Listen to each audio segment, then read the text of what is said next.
Hi, it's Patrick Hutzel from IntensiveCareHotline.com, where we instantly improve the lives for families of critically ill patients in intensive care so that you can make informed decisions, have peace of mind, real power, real control, and so that you can influence decision making fast, even if you're not a doctor or a nurse in intensive care. This is another episode of Your Questions Answered.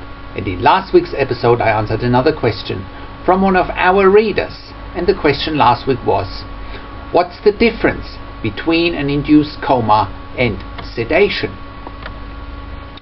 You can check out the answer to last week's question by clicking on the link below this video. In this week's episode of Your Questions Answered, I want to answer another question from our readers, and the question this week is, my 54-year-old husband went into cardiac arrest and he sustained an anoxic brain injury. At first he wasn't waking up, but now he's improving. What is next? This email from Tammy is an excerpt of email counselling and consulting sessions with me. So, Tammy writes, "Hi Patrick, my 54-year-old husband went into cardiac arrest on October the 16th and he has sustained an anoxic brain injury. The amount of time without oxygen is unknown. The MRI showed brain damage on both sides. I have fought hard with the acute care hospital here in Las Vegas, Nevada, to continue treating him and give him the best chance of recovery. I was really shocked and in horror to find that the ICU team was so negative and that they pretty much said from the start, if your husband does survive, he won't have any quality of life. My husband started responding once they started lowering the sedation. But they failed to report it, as the hospital he was transferred from reported he wouldn't survive or come out of a vegetative state. My husband started responding to me 3 weeks after he had the cardiac arrest and after he went down at home. I finally got our patient advocate from the insurance company involved, as I have sent progress videos to them when he started responding. He's been off the ventilator for a few days and the intensive care team is telling me that he won't have the tracheostomy out because he can't swallow. He also needs frequent suctioning during the day via the tracheostomy for his sputum and saliva. He moves all extremities, he follows commands, responds, says sentences, comprehends. His personality hasn't changed as far as I can tell. After more than 4 weeks now in ICU, they haven't gotten him out of bed yet, and they're telling me that he's too weak still. I really want them to start trying because I think it'll be good for him to start getting out of bed rather sooner than later. But getting him moved out of intensive care into a good facility is also on my mind, and it proves to be a challenge, yet alone getting him physical therapy. Do you have any suggestions? What do you think I should be doing next? Much appreciated, from Tammy." So here's my response. Hi Tammy, thank you for sending your question through and thanks for using my one-on-one email counseling and consulting services. I'm really sorry to hear what you are currently experiencing with your husband after cardiac arrest and the anoxic brain injury. From what I can tell so far just by reading your emails, you are your husband's best advocate and you have done instinctively what most families of critically ill patients in intensive care are not prepared or are scared to do. Most families in intensive care are too scared and afraid to stand up for what they believe in, and they are too scared and intimidated by the perceived power and the perceived authority of the intensive care team. You have stood up for him even though the hospital in Las Vegas reported that he wouldn't survive or come out of a vegetative state.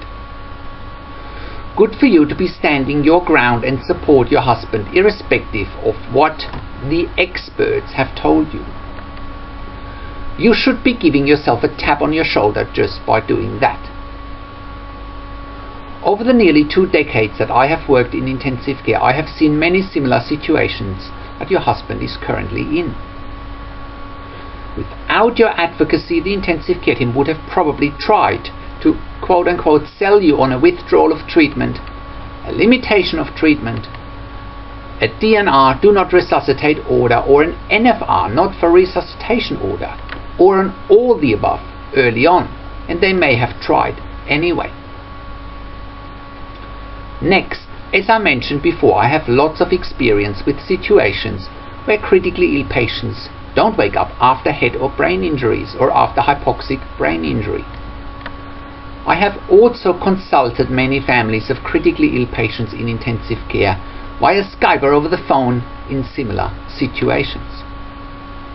My experience has clearly shown me that time and patience is the ultimate healer when it comes to head and brain injuries, including hypoxic brain injuries and anoxic brain injuries. It's a good sign that your husband is talking and is waking up. That's very different from the doom and gloom and the negativity that you have experienced early on from the intensive care team when your husband was first diagnosed with the anoxic brain injury after the cardiac arrest. It's great to see that your husband went from he wouldn't survive or come out of the vegetative state to if your husband does survive, he won't have any quality of life, and now he's talking, responding, moving all limbs, following commands, and he's comprehending. Imagine you wouldn't have standing your ground and fought for his best care and treatment. Well done for being so strong and for not giving in and fighting for what you knew was the right thing to do. It's good that your husband is now off the ventilator, and it's good to see that he can manage on the tracheostomy even though he can't swallow yet. In order to manage the tracheostomy, your husband should be referred onto speech therapy and a speech pathologist. They can try and improve his speech as well as his swallowing, increasing chances to get his tracheostomy removed. You've mentioned that it's challenging getting your husband on to rehabilitation. Why do you think it's challenging? Is it people's attitude? Is it difficult to find a suitable place? Is it a funding issue? If you could please elaborate on this, then I should be able to help you and point you in the right direction. You should be looking at neuro rehab because clearly your husband's recovery is brain related. You may have to get back to your health insurance and find out what they recommend and also what they will fund. I've also written an article and done a video about what's the prognosis after my critically ill loved one's brain has not had sufficient oxygen supply, also known as hypoxic brain injury. So check out this article and video below this video in the written version of this blog. There's a link to it. I've also had a client a couple of years back who inquired about her dad being in a similar situation. You can check out Laura, the client's question, again below this video. There's a link to Laura's question. I've also written an ebook that comes with 2 videos and 2 audio recordings, and it's tailor-made for your situation. It'll answer most and probably all of your questions in your situation. Again, the name of the ebook and the videos is The 10 Things You Didn't Know About Severe Head or Brain Injuries, including stroke and anoxic brain injury in intensive care that you must know. So there's a link to the ebook below this video in the written version. But also Tammy, as a first step, the ICU where your husband is currently at needs to start mobilizing your husband, and he needs to start getting out of bed rather sooner than later. This would also tie right in with your requests for physical therapy or physiotherapy. This would be priority as far as I can see. It would be very important to have your husband stress tested, so to speak, by gradually moving him into a chair and getting him to sit up. It would strengthen him and it would help stimulate his brain as well if he was to get out of bed regularly. Just start asking for it. You have achieved so much, and by you pushing for things, you have most likely saved your husband's life, and therefore you should be very proud of you. Rehabilitation as a next step would be great, and in order to get him to rehab, he needs to have been started on some physical therapy regime while still being in ICU. He can't go from 0 to 100. Another option that you may want to consider are things like home care services, especially if the tracheostomy can't be removed. Services like intensive care at home can provide tracheostomy care at home, and they can help you with physical therapy and physiotherapy as well. Therefore, your next steps are: get your husband out of bed and get the ICU to start physiotherapy. Next, find out from your health insurance what rehabilitation they would fund and also recommend. Next, check out services like intensive care at home for tracheostomy care at home. Let me know how you go with this and get back to me if I can be of any further help. I'm wishing you and your family all the best. So, how can you become the best advocate for your critically ill loved one?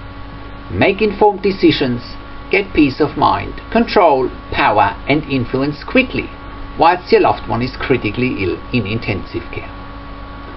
You get to that all-important feeling of making informed decisions, get peace of mind, control, power and influence when you download your free Instant Impact Report now by entering your email below.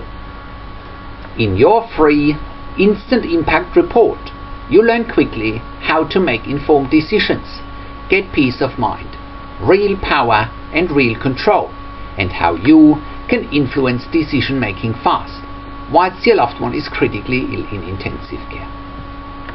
Your free Instant Impact Report gives you in-depth insight that you must know whilst your loved one is critically ill or is even dying in intensive care. Sign up and download your free Instant Impact Report now by entering your email below.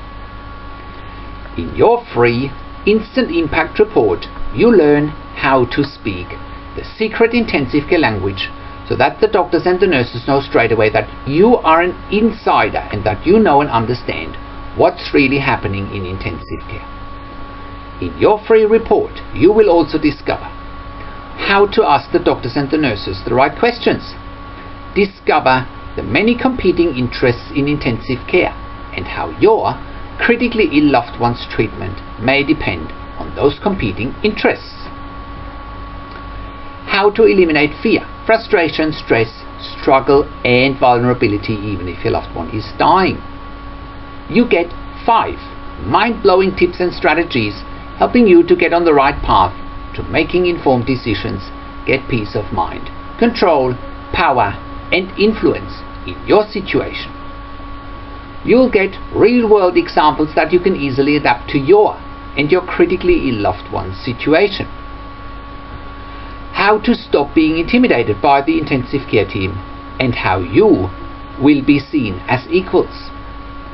You'll get crucial behind-the-scenes insight so that you know and understand what's really happening in intensive care, and how you need to manage doctors and nurses in intensive care, and it's not what you think. Thank you for tuning into this week's Your Questions Answered episode, and I'll see you again next week in another update.